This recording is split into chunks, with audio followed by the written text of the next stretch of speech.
All right. Well, thank you all so much for having me and for being here today. Today, I want to talk about one of my very favorite topics, which is designing for dissemination, sustainability, and equity. Ideally, today, you'll come away being able to describe the principles of designing for dissemination, sustainability, and equity, or D4DSE, including beginning with the end in mind, ensuring innovation context fit, and planning for active dissemination of your research. You'll be able to identify some frameworks and methods that are useful for designing and disseminating a range of research products from this perspective, and to describe the phases of the Fit to Context framework, which is a new process framework we developed as part of a chapter that will be coming out in the next edition of the Dissemination, Implementation, Research, and Health textbook.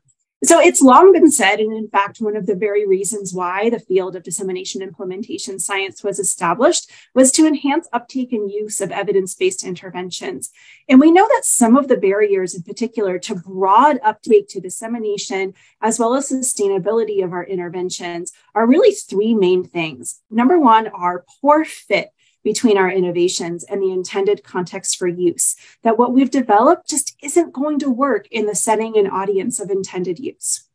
We also know that our research paradigms that are used to develop and test our programs and interventions don't always provide the sort of evidence that those working in real world practice and real world clinical and public health settings really need to know to just make decisions to adopt, implement, and sustain our interventions.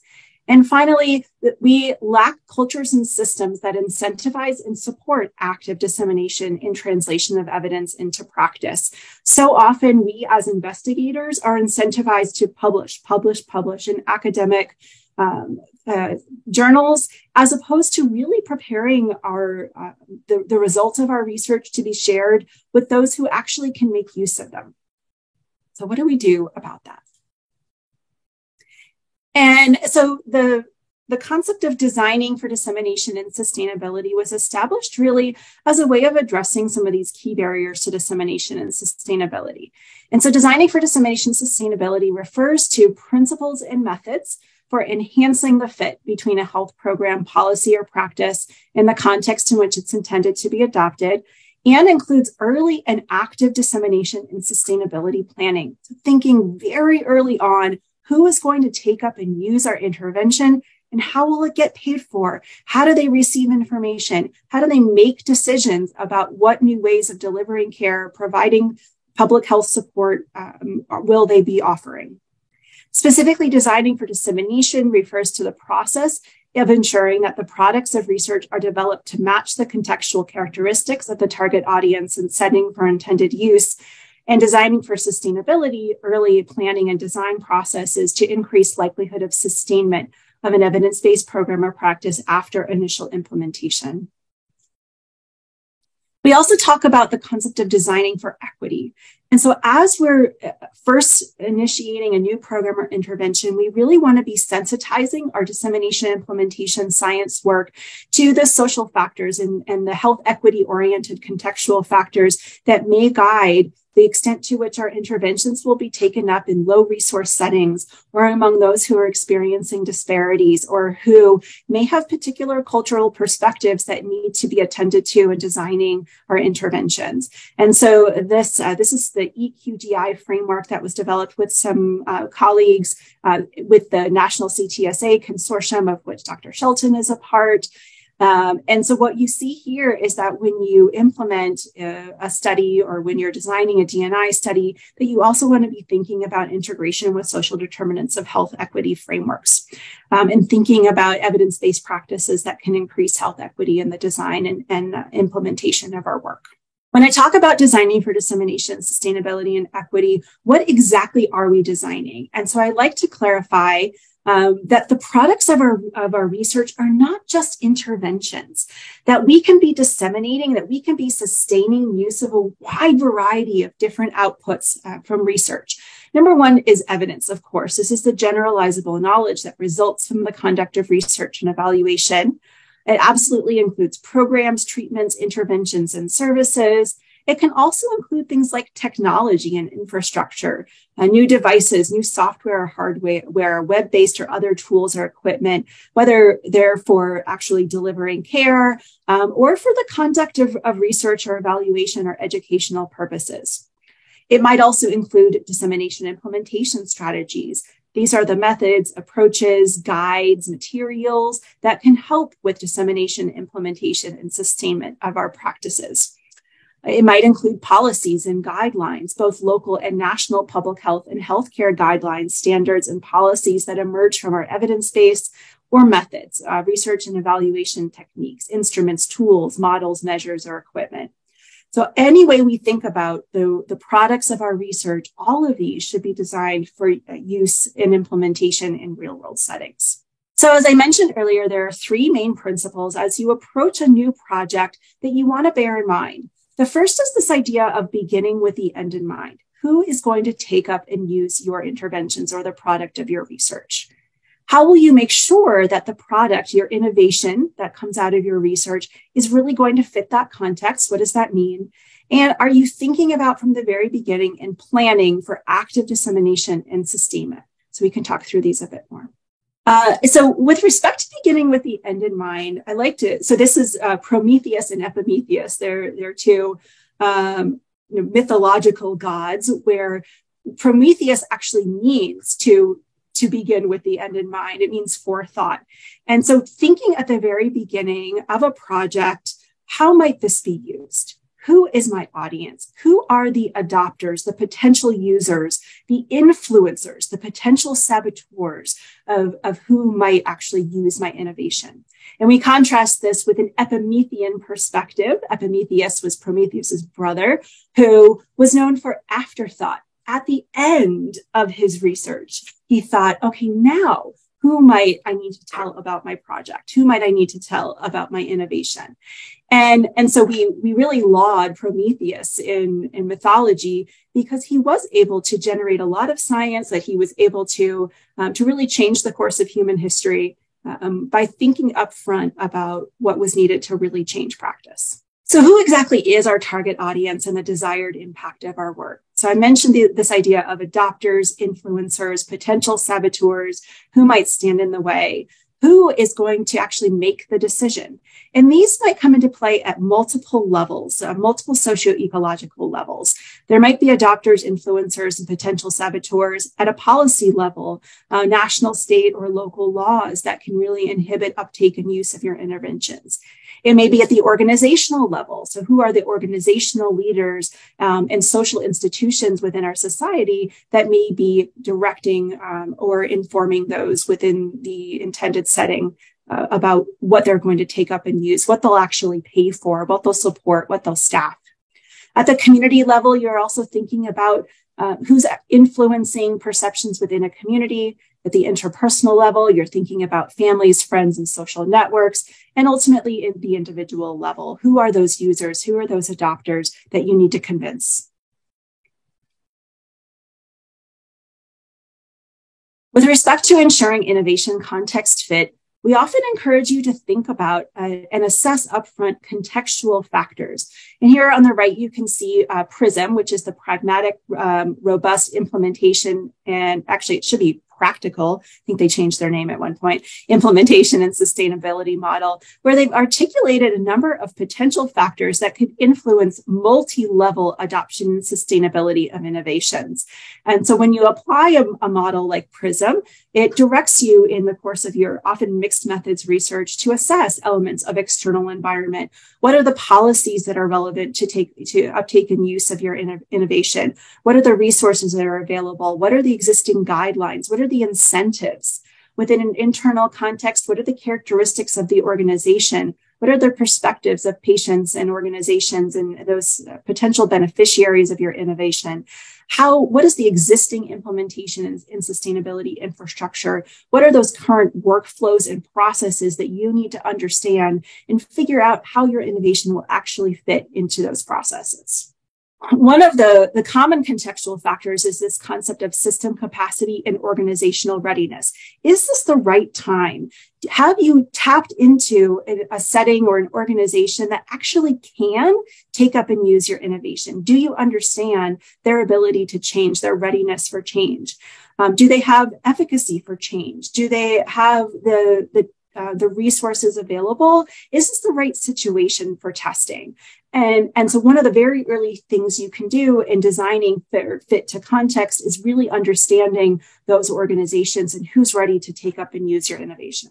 And one of the other key principles of designing for dissemination is planning for active dissemination. And by active, we mean that you are purposely developing a technique, a message, a way of packaging and distributing information about your innovation so that it can be taken up and used by potential adopters. And we often contrast this with passive diffusion. So maybe we publish our research in a top tier journal.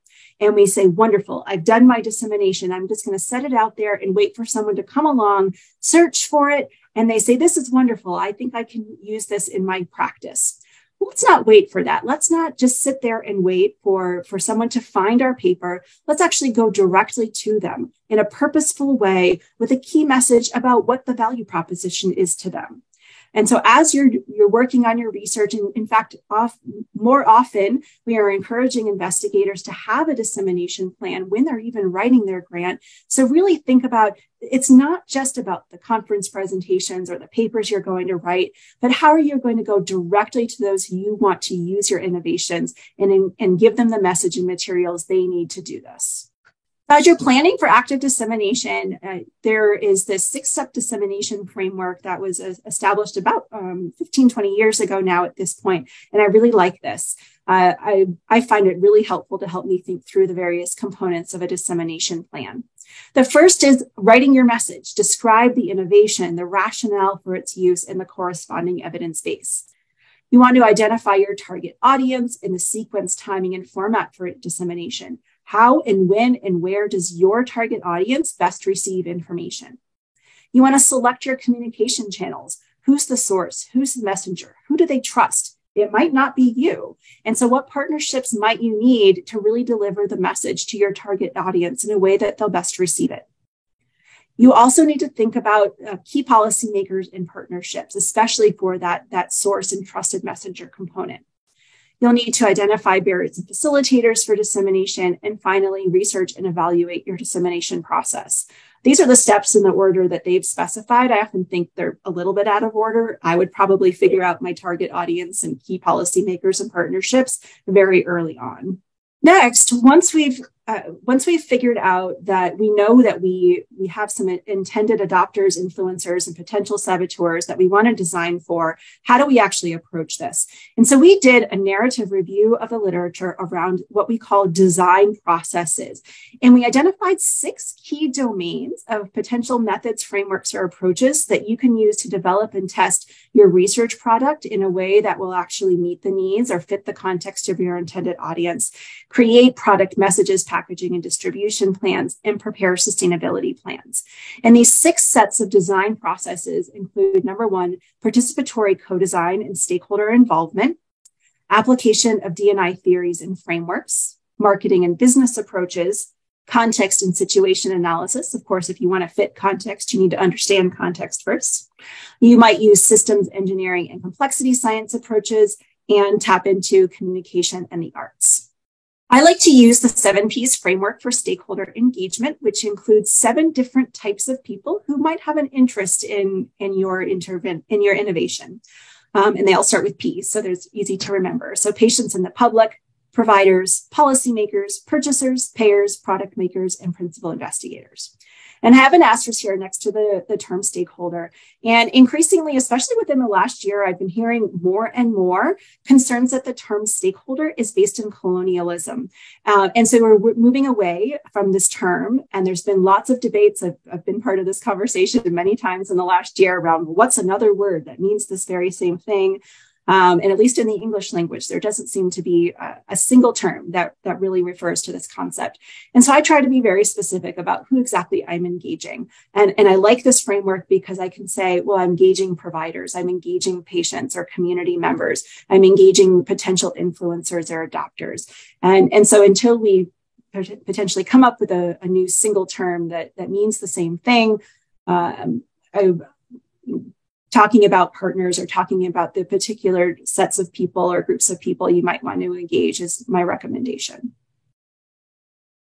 We did develop a tool called the Stakeholder Engagement Navigator web tool. It's designed for researchers to identify engagement strategies that you can use to help design your research or engage in participatory research. We use design thinking to develop this web tool, which has 4 to 5 phases, depending on how you conceptualize it: empathizing, defining, ideating, prototyping, and testing. And so we use this tool to develop dicemethods.org. And so you can go visit this tool and learn all about what engagement is, and use our interactive tool to select an engagement method that fits the type of research that you're trying to conduct. The next set of design processes in designing for dissemination is application of D&I science process frameworks. And so, for instance, I like the exploration, preparation, implementation, sustainment, or EPIS framework, which has a really nice iterative process for understanding contextual factors, both inner and outer context, as well as bridging and innovation factors that you might need to consider in the design, testing, implementation, and dissemination of your research. You might also apply D&I context determinants and evaluation frameworks. I already showed you PRISM. And so this is probably the most common context framework that I like to use. And so why don't you all put in the chat what context frameworks you're aware of and that you like to use in your research. And I'll keep going, but we'd love for you all to share your favorite context framework that you use to understand the settings in which you might implement your research. Next, we do have another subdomain of D4DS design processes referencing context and situation analysis. And this refers to a formal assessment of the audience needs, settings, workflows, processes, policies, resources, and systems in which a health innovation is intended to be used. And so a really common one is to do qualitative interviews with those who are in your intended setting, often guided by a context framework, as in the last section. I also really like to do process mapping. And so here's an example of a process map that we developed for a study on dissemination and implementation of treatments for COVID-19. A colleague of mine, who is now Dr. Micah Hamer, developed this process map for understanding an infusion treatment site for monoclonal antibodies for COVID-19. And I'll tell you a little bit more about this project in a bit as in a case example. And so what you really see here is an understanding of who the relevant players are in a particular process, and then specifying in great detail the various steps involved. So you're really understanding the elements of a process, and where, if you're trying to change a process, you need to know where you might fit in. At the University of Colorado, we have an annual conference called CopperCon, the Colorado Pragmatic Research and Health Conference. And in 2021, we focused on implementation and conduct of pragmatic research. And I'd love to direct you to some wonderful talks from Dr. Tina Stutz on identifying multi-level contextual factors. And they're available on our conference website, and I can provide the link to that. The next set of design processes that are especially useful for designing dissemination sustainability plans are marketing and business approaches. And so you can see represented here, this is value proposition, customer discovery and value proposition design. And this is a very commonly used business technique, but that's actually taught in I-Corps, which is an entrepreneurship training program that we have here at the University of Colorado, and there is a national I-Corps program. And there are other now programs within NIH that also teach you how to adopt these business and marketing principles to disseminate and sustain research. Next, you have systems and complexity science. And I like systems and complexity science anytime you have very large, complex, multi-component interventions that leverage multiple domains of systems. And so systems thinking refers to the process of understanding how things influence one another within a whole. And so, for instance, you might apply some techniques from complex adaptive systems with system dynamics mappings so that you can really understand broadly all the different elements of a system that are involved in implementing and sustaining an intervention. Finally, communication in the arts is really one of my favorite sets of design processes in designing for dissemination, where I get to partner with artists and communication experts. communication in the arts often leverages theories like social marketing, which is a social influence technology involving design, implementation, and control of programs aimed at increasing acceptability of a social idea or practice in one or more groups of target adopters. And social marketing really leverages the concept of audience segmentation. So this is similar to identifying, like in that 7 Ps framework, who are the different people that you're trying to communicate to. And so audience segmentation is a marketing principle, and specifically a social marketing principle, that you can use to break down who needs different types of messages or who has different value propositions or outcomes that they care about. And then to make sure that you're communicating the value of your research to each of them according to their own motivations and values and attitudes. When we did our narrative review, I discovered some really fascinating examples of arts-based dissemination or arts-based knowledge translation that make use of data visualization and graphic design principles. And so this is on the right here, you can see there's a journal called Research in Drama Education, the Journal of Applied Theater and Performance. And this was an example of arts-based knowledge translation where they taught community members about genetic testing in a drama and discussion workshop. And I just thought this was such a fun example of how you can partner with artists to communicate to the community, to the public about research and what we've learned in our health knowledge. One of the things we realized as we did our narrative review is that there was really no single framework that encompassed all of these different concepts that specifically integrated planning for active dissemination and sustainability of our research. So we propose in this upcoming text the Fit to Context framework, which is a 4-phase process framework that considers design of a research product and dissemination and sustainability plans from the perspective of ensuring fit to context. So really integrating all of the principles of designing for dissemination from the outset and guiding our research. And the idea is that the products that we're designing are culturally appropriate, they're feasible for use in resource-limited settings, they align with the strengths and assets of the intended audience and setting, and impact outcomes that matter to our communities and partners. And so here's a visual depiction of the Fit to Context framework for designing for dissemination. And you can see there's 4 phases here. There's the conceptualization phase, the design phase, the dissemination phase, and the impact phase.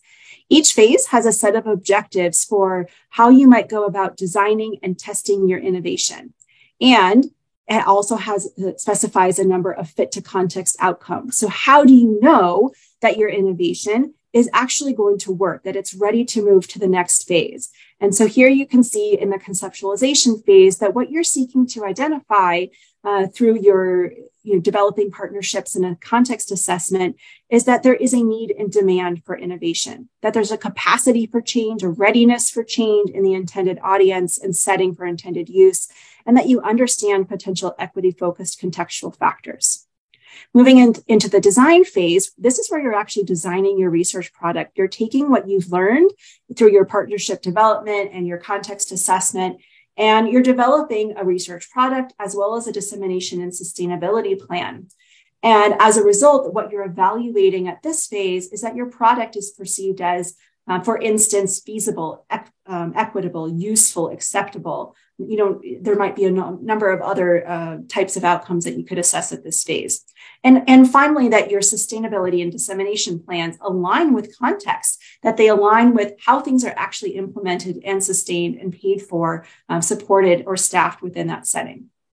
Then you're moving into your dissemination phase. This is where you're enacting those plans and you're working to build system capacity for adoption and sustainment. And the goal here is to demonstrate that you've actually been effective at reaching your intended audience, that you've enhanced that awareness, that your intended setting is willing to adopt and sustain your innovation, and that you're ensuring equitable access.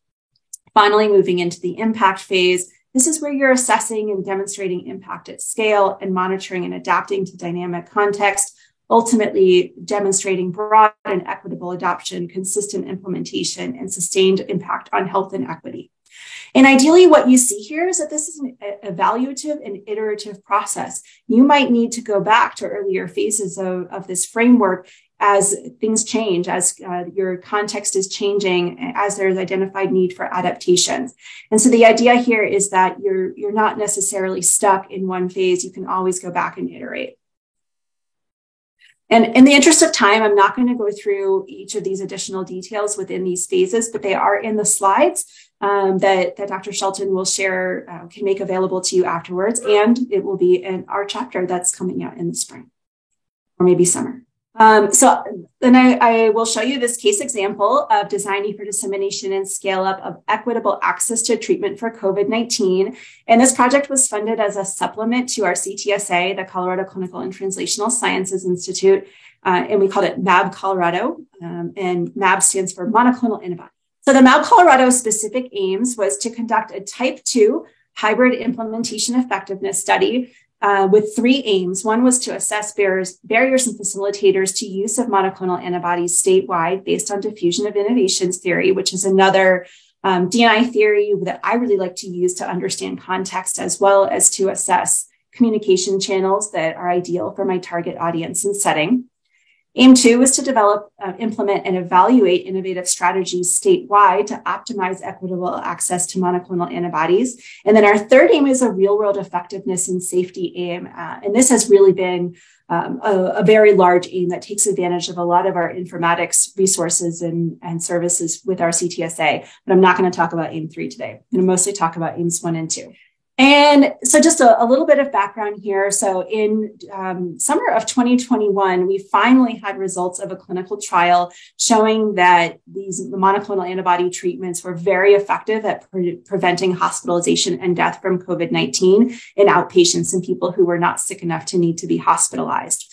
And at the same time, there were a number of other monoclonal antibodies that were developed by other pharmaceutical companies that were also showing similar, really dramatic effectiveness for reducing really negative outcomes from COVID-19. And yet, it became clear very early on that uptake and use of these treatments was lagging behind their availability. And so the National Academies of Sciences, Engineering, and Medicine put forth this report in early January of 2021, lamenting the slow uptake and use of these treatments that could really mitigate the negative outcomes that we were experiencing from COVID-19. And they proposed a number of factors related to low use of COVID-19 monoclonal antibodies, including potentially lack of awareness, interest, and confidence in the therapies among both patients and providers, a lack of interest, ability, or resources to travel to treatment sites. This is an infusion, IV infusion. So you had to actually travel somewhere, get an IV infusion for a couple hours and then go home. It did require you to defer vaccination, which at the time we thought surely no one would ever want to defer their vaccination. Everyone will just be clamoring for their vaccines for COVID as soon as they become available to them. We were funny. And there was also concerns about lack of access to healthcare, concerns about out-of-pocket costs, and seeking treatment too late. So these were their ideas, why they thought that uptake and use of these treatments was going to be slow. And so we were funded to actually systematically do an assessment of what those barriers and facilitators to use of MABs were, and to design a dissemination and implementation strategy in the state of Colorado to encourage uptake and use. So we applied our Fit to Context framework to this endeavor. And in our conceptualization phase, this was aim 1, our goal was to assess context as well as barriers, facilitators, and partnership priorities for equitable access to MABs. Our next step was to co-design our various dissemination implementation strategies in partnership with an advisory panel. We also used community engagement studios and developed both community messaging and provider messaging and materials. We then moved into our dissemination phase, where we made use of our regional health connectors to distribute messages and materials to regional contacts. We partnered with our practice-based research networks, especially for distribution to rural practices. We developed a project website and social media. We partnered with Project Echo, or the Echo Colorado group here, and developed a paid media campaign. And finally, we're using real-world data to evaluate adoption and reach of monoclonal antibodies in partnership with the state health department, making use of data from what they call their MAB connector tool. So we leveraged a lot of partners in this project. And you can see here, we partnered with a number of health systems. We partnered with a number of health departments. We partnered with a number of community organizations, including this 2040 Partners for Health, Project Mosaic, and the Trailhead Institute. And these are very well-established community organizations in Colorado that have special relationships with certain communities that experience inequity. Project Mosaic is an organization that supports the Native American community. 2040 Partners for Health in particular has strong relationships with the Hispanic Latino community. And Trailhead Institute is a broad community-focused organization that supports research and community-based participatory research in Colorado. And then we partnered with a number of artists and designers because, as I mentioned, this is my favorite part and I like things to look pretty and well-designed. One of the very first things that we did was we established our stakeholder advisory panel. We wouldn't call it that again, but at the time we were still using the term stakeholder. And so this is about half of our group. And this is a mixed group of patients, providers, policymakers, representatives from health departments, and as well as our regional health connectors. So we conducted surveys, interviews, and focus groups with both community members and clinicians across the state of Colorado to really understand what these barriers facilitators might be. So our key findings are that there was a need for community awareness for timely testing and effective treatment that was available for all, not just the wealthy and connected. We learned that there was a need for clinician education about the treatment, including the strength of evidence, eligibility criteria, and how to access treatment for one's patients. There was a need for clear guidance on implementation and use of referral processes that have been established. We needed to address inefficiencies in relying upon individual providers to identify eligible patients, discuss treatment, find a treatment location, complete a referral. There were some particular elements of this process that were determined to be very challenging for individual providers to do, namely finding a treatment location. And then communities and patients and providers needed assurances regarding costs of care, especially for the uninsured. And here you can see some of the results on our clinician surveys. And this was published in the Journal of General Internal Medicine last fall. And you can see we evaluated how much effort it was required both to use the state's referral system and a provider's organization's own system.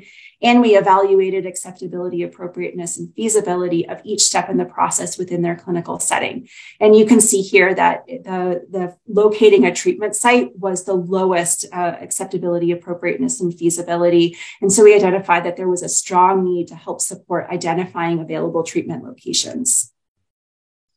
Some key community member survey and focus group findings was that there was little baseline knowledge about monoclonal antibody treatment, especially among Spanish language participants. Overall, there was a positive impression of monoclonal antibody treatment, and that any information that we were providing about MABs needed to talk about who can get the treatment, how do you get it, what does it cost, and what are the side effects. And we identified a number of priorities. So spreading the word that the information about MABs should be shared across all available media. We heard very strong recommendations that it should be shared with everyone everywhere. And that's the title of our paper that came out. This has now been published in PLOS One. I need to update that citation. We also heard that we needed to make it easy, that we needed to reduce barriers to obtaining MAB treatment when needed. Importantly, we heard that this whole step of calling your doctor to get a referral was so unnecessary. And can't they just make their own appointment to go get treatment themselves? We also heard that it was at the time the monoclonal antibody treatment had not been politicized, and we should really keep it that way. And we needed to emphasize addressing equity. And so working in partnership with our advisory panel, we identified a number of health equity factors that we needed to address, including enhancing access in rural areas, having special messaging and opportunities for accessing treatment for Hispanic, Latino, Spanish-speaking communities in particular, and Native American communities in Colorado, and specifically making sure that we had strategies for ensuring access for people who are uninsured or underinsured, undocumented, and unhoused. So we conducted community engagement studios with both community members and providers. And we conducted 5 sets of community engagement studios to develop messages, materials, and strategies for dissemination and implementation of MABs in each of these different communities. So we worked with a number of health departments to develop a pilot for having case investigators who were talking to patients who had just tested positive for COVID-19 to directly refer to our virtual health center offered through UC Health that was able to directly connect patients to treatment. We conducted the community engagement studios for Hispanic Latino communities in both English and Spanish, with the Native American community, with rural communities, with urban communities, and with clinicians in Colorado. And each of those community engagement studios included a community partner who was a representative of those communities. And so we developed and now have available on our website community messaging materials designed for each of these different communities. You can see there's a graphic novel. The MAB superhero novel was one of those materials that was produced, and we have materials available in English and Spanish. We also developed healthcare provider messages and materials. One of the very first things that we realized was that there was a need for this one-pager, this sort of step-by-step guide that was delivered really broadly to our clinician contacts throughout the state. That included both, here are the steps and here are the eligibility criteria for accessing this treatment. And then we partnered with Project ECHO in Colorado. And I'm told the most popular ECHO series that they've ever conducted is the Provider's Guide to Monoclonal Antibody Therapy for COVID-19, that focused not just on the evidence, the strength of evidence for monoclonal antibody treatment, but also on the implementation processes. Because as we had learned, they really wanted to know, how do we do this in our practice, and what's the guidance that you can offer there. And so we also developed an implementation blueprint. And so this is a modular guide that includes instructions on how to establish workflows for referring to MAB treatment sites, for actually implementing intravenous treatment within your setting if you had the resources to do so. For a brief while, there was an option to do subcutaneous treatment, which is much simpler to implement, and for how to connect to local public health processes for case investigator referrals. We also did a lot of capacity building for this project. So we worked very closely with our state health department throughout this project to help them refine their connector tool and their infusion center map. Our own health system developed the virtual health center and staffed people whose job it was to help assess eligibility for treatment and help put in referrals for patients from anywhere in the state.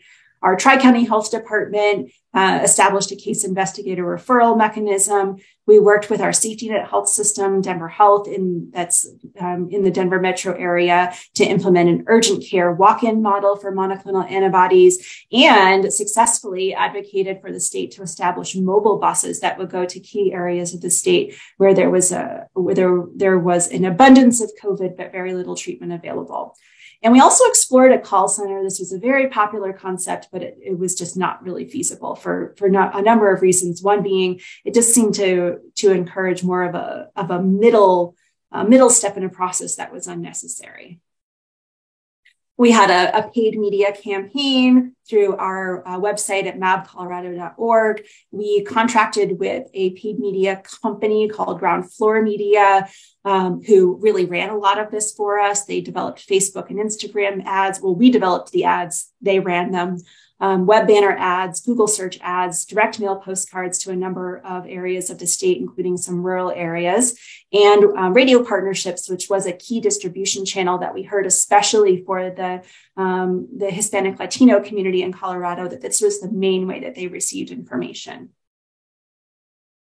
And I won't go into great detail here, but we really had a pretty tremendous reach of our paid media campaign, nearly 9 million digital ads impressions, and nearly 50,000 households reached through direct mail.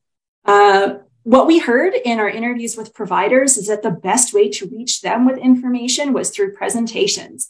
And we said, are you sure you really, really want to go to presentations? And they said, yes, this is what we want. So that's what we did. We gave tons of presentations throughout the state and reached, I would say, probably a good quarter of the clinicians in the state who were in a position to be recommending monoclonal antibody treatment to their patients through these various channels. The main one that was very successful was our ECHO webinars.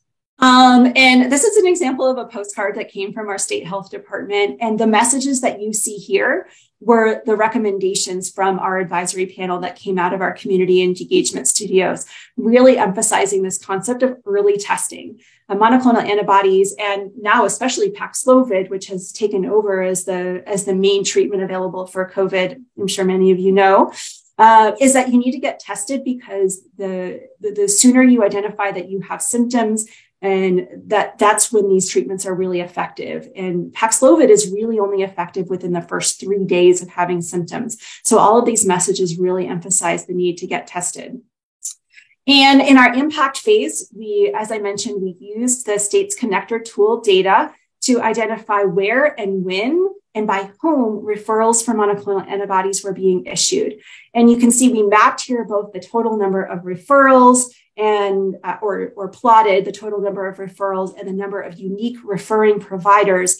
And you can see here that the numbers of referrals were sort of plodding along for most of 2021. And then when we implemented our campaigns in late July of 2021, that also happened to correspond with the Delta surge. So it's a little bit difficult to have true causal inference that our dissemination strategies were the reason why there was such a dramatic uptick in monoclonal antibody referrals, because they occurred at the exact same time.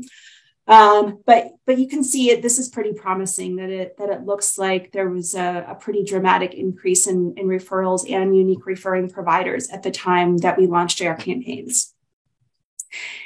And then we also used this geographic information systems mapping technique to identify where in the state there were increases in referrals happening.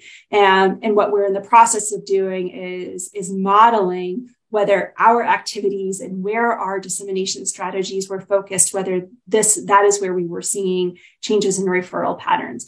But overall, you can see on the top, those are the 3 quarters of monoclonal antibody referrals before we implemented our dissemination strategies, and the 2 maps on the bottom are after our dissemination campaign had launched. And so this looks really promising that there was a pretty dramatic uptick and increase, especially in areas that we were targeting. And if you're not familiar with Colorado geography, this sort of middle area here, those are mountains, and not a lot of people live there. And so really most of the population of Colorado lives in this sort of Denver metro area, and then in this Grand Junction area, which is in the western area of the state. Acknowledging a very large team that worked on this project. These are many of the leaders of our CTSA. And so in conclusion, if you're looking to adopt a designing for dissemination, sustainability, and equity approach, we have a number of recommendations. One is to adopt a mindset in which you're considering who will use your product under what circumstances and to address what urgent need, and to design your studies to test your product in and for that context. And importantly, you also need to expect the need to pivot and adapt over time. In December of 2021, monoclonal antibody treatments really stopped working against the Omicron variant. And so a lot of them were pulled. At the same time, the oral treatments, the Paxlovid treatment, became available. And so we were able to back off on our monoclonal antibody dissemination. So that was really a key adaptation, that there was no longer an urgent need for what we were doing. Also, look to enhance the skills and capacity in your team. Everything that you do here, you see this takes a huge team, a lot of people, a lot of support with people with many different types of expertise. And so embrace team science. Bring on experts in communication and graphic design. Identify those with expertise in systems and engineering and data science. You'll want to build and leverage systems and infrastructure for distribution and marketing. One of the key aspects of what made our monoclonal antibody studies so successful is that we were able to tap into well-established partnerships and infrastructure in the state of Colorado, including our practice-based research networks, our cooperative extension services and regional health connectors, relationships with public health agencies, and our health system communications. And finally, if you are in a position to do so, incentivize dissemination beyond academic journals and conference presentations, and make sure that your promotion criteria includes equity and impact. I think we have a few minutes for questions. Wow. Amazing. That is, I mean, the speed and scale and rigor with which you all did that is so impressive. So congratulations. Thank you. Thank you. So thank you. This was really fabulous. So many great resources and great impact. So thanks again. Thanks, everyone.